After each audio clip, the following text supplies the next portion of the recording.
Wrapper വേടനെതിരെ പീഡന പരാതിയുമായി യുവ ഡോക്ടർ രംഗത്തെത്തി. എന്നാൽ വിവാഹ വാഗ്ദാനം നൽകി പീഡിപ്പിച്ചെന്ന യുവ ഡോക്ടറുടെ പരാതി ആസൂത്രിതമാണെന്ന് റാപ്പർ വേടൻ പ്രതികരിച്ചു. തന്നെ അപകീർത്തിപ്പെടുത്തുകയാണ് യുവ ഡോക്ടറുടെ ലക്ഷ്യം.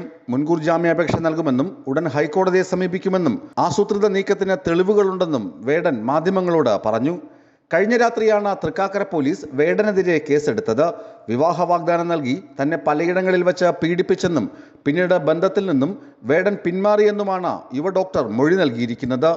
വേടൻ 5 തവണ ലൈംഗികമായി പീഡിപ്പിച്ചു. ലഹരി ഉപയോഗിച്ച ശേഷവും പീഡിപ്പിച്ചിട്ടുണ്ടെന്ന് യുവതിയുടെ മൊഴിയിലുണ്ട്. പലപ്പോഴായി 31,000 രൂപ വേടന് നൽകിയിട്ടുണ്ടെന്നും പരാതിക്കാരി പോലീസിനോട് ഏറ്റുപറഞ്ഞു. 2021 മുതൽ 2023 മാർച്ച് വരെ വിവിധ സ്ഥലങ്ങളിൽ എത്തിച്ച് വേടൻ പീഡിപ്പിച്ചെന്നാണ് പരാതിക്കാരിയുടെ മൊഴി.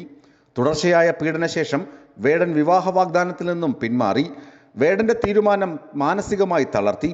ആളുകൾ എങ്ങനെ പ്രതികരിക്കുമെന്ന് ഭയപ്പെട്ടാണ് ഇതുവരെ പരാതി നൽകാതിരുന്നതെന്നും യുവ ഡോക്ടർ പോലീസിനോട് പൊട്ടിക്കരഞ്ഞു.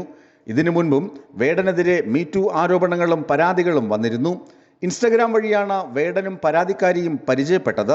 തുടർന്ന് സൗഹൃദം പ്രണയത്തിലേക്കും പ്രണയം വഴിവിട്ട ലൈംഗിക ബന്ധത്തിലേക്കും നീങ്ങുകയായിരുന്നു. പരിചയത്തിന്റെ പേരിൽ വേടൻ യുവതിയുടെ കോഴിക്കോടുള്ള ഫ്ളാറ്റിൽ എത്തിയിരുന്നു. അവിടെ വെച്ചാണ് യുവതിയുമായി ആദ്യമായി ലൈംഗിക ബന്ധത്തിൽ ഏർപ്പെട്ടത്. അതിനുശേഷം കോഴിക്കോടും കൊച്ചിയിലും വെച്ച് പലതവണയാണ് വേടൻ യുവതിയെ പീഡിപ്പിച്ചത്.